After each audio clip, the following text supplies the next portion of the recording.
जय श्री कृष्णा, हर हर महादेव। तो आज हम सभी को सबसे पहले तो जगन्नाथ रथ यात्रा की बहुत बहुत बधाई। तो हमने अभी सभी प्रभु जी को निभा लिया है। तो देखिए, आज मैं कान्हा को जगन्नाथ भगवान बनाऊंगी, तो उसके पूरे दर्शन आप लोग कीजिएगा। और ये आज मंगलवार है, तो मैंने बाल हनुमान को भी निभा लिया है, और उनके साथ साथ हमने राम दरबार को भी मैं साथ में ही निभा लेती हूँ।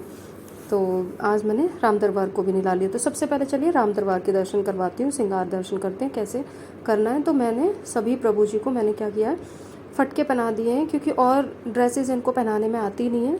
तो अब मैं यहाँ पे क्या करूँगी, पिन लगा के इनको सभी को फटके पहना दूँगी।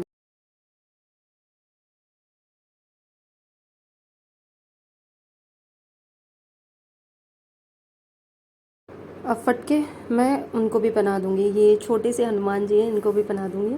बहुत प्यारे लगता है ये फटका पहन के। अब मैं माला पहना दूँगी। तो ये देखिए, माला पहन के बहुत प्यारे लगते हैं। अब मैं बहुत छोटू छोटू से है ना, तो इनको तैयार करने में बहुत अच्छा लगता है। तो ज़्यादा टाइम भी नहीं लगता और जल्दी से तैयार हो जाते हैं। तो मुझे अपना राम दरबार बहुत प्यारा और बहुत सुंदर लगता है। सबसे बड़ी बात इसकी है कि ये एक ही साथ है पूरा, तो इनमें चारों प्रभु जी के दर्शन एक साथ ही हो जाते हैं, अलग अलग कुछ नहीं करना पड़ता। तो इनका हो गया श्रृंगार दर्शन। चलिए अब हनुमान जी के श्रृंगार दर्शन करती हूँ। मेरे पास दो हैं, एक ये बड़े वाले हनुमान जी हैं और एक ये बाल हनुमान जी हैं। तो दोनों के श्रृंगार दर्शन दिखाऊंगी आपको। सबसे पहले एक छोटा सा सिंपल सा इनका मतलब श्रृंगार कर लेते हैं।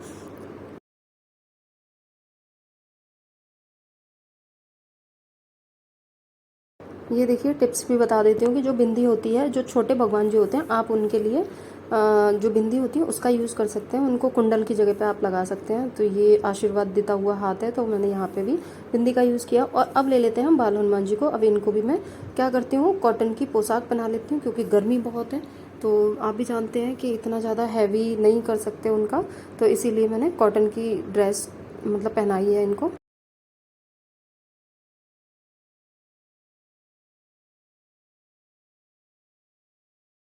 कॉटन की ड्रेस पहनाने के बाद अब मैं क्या करूँगी, यहाँ पे थोड़ा सा इनके आभूषण वगैरह पहना देती हूँ। तो आभूषण में मैं पहना देती हूँ इनको। एक छोटा सा बिल्कुल गले का है, और ये पगड़ी भी हाथ की बनाई हुई है, कॉटन की है।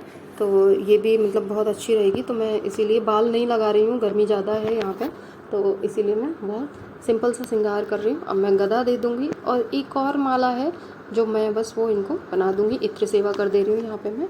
इत्र सेवा करने के बाद अब मैं इनको एक और माला है जो राम जी के नाम की है, जय श्री राम करके, तो ये भी बना दूँगी मैं। बहुत प्यारी माला लगती है ये। तो ये देखिए, हो गया मेरा बच्चा तैयार, अनक बेटू तैयार हो गया है। और ये मैंने श्रृंगार भी कर दिया था उसका। अब आती है बारी हमारे लड्डू बेटे मयूर की, और इनको अब बनाएंगे हम जगन्नाथ भगवान।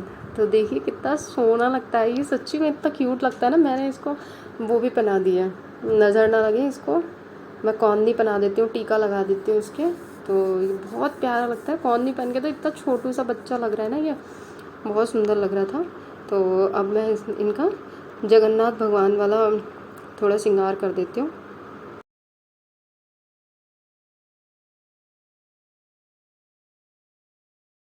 यहाँ पे मैंने सबसे पहले चंदन का यूज़ किया है, कि पहले चंदन से एक कोट कर लिया है उनके ऊपर। चंदन क्या है, ठंडा रहता है। और दूसरी चीज़, चंदन से ना जो भगवान जी का मेकअप होता है ऑलरेडी, वो वाला ख़राब नहीं होता है। जो बेसिक उनका मेकअप हो रखा होता है, तो वो ख़राब नहीं होता है। तो उसके ऊपर फिर मैंने क्या किया, जो पेंट होते हैं नॉर्मल वाले पेंट, एक्रिलिक पेंटिंग का यूज़ नहीं करना है आपको। उससे क्या होगा कि उससे फिर भगवान जी का जो नॉर्मल वाला श्रृंगार है वो ख़राब हो जाएगा। तो इसीलिए आपको ये ध्यान रखना है कि इनको तैयार करते समय आपको नॉर्मल वाले जो पेंट होते हैं, जो जल्दी से छूट जाते हैं, उनका यूज़ करना है।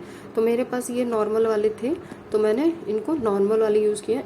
इसको क्या है कि बस आप हाथ धो के आए नहीं है, जैसे हाथ में लगाए और तुरंत छूट जाएगा। और सबसे बड़ी चीज़ है कि ये हार्म नहीं करता है बॉडी को, तो इसीलिए मैं इनका यूज़ करती हूँ। और अच्छे वाले जो पेंट होते हैं ना, उनका यूज़ करिएगा, कि उनमें कुछ मिला हुआ, जैसे ज़्यादा केमिकल्स वगैरह वैसी चीज़ें ना हो। तो मैं ये सारी चीज़ें देख के तभी लेके आती हूँ, कि चाहे थोड़ा महंगा पड़े, लेकिन इन सब चीज़ों का, छोटी छोटी चीज़ों का थोड़ा ध्यान रख के लेके आना है।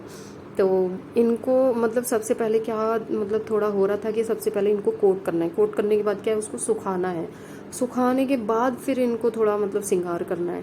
तो इसमें शुरू में तो मतलब बहुत ज़्यादा थोड़ा वो हो रही थी कि इसको सूखने में थोड़ा टाइम ले रहा था।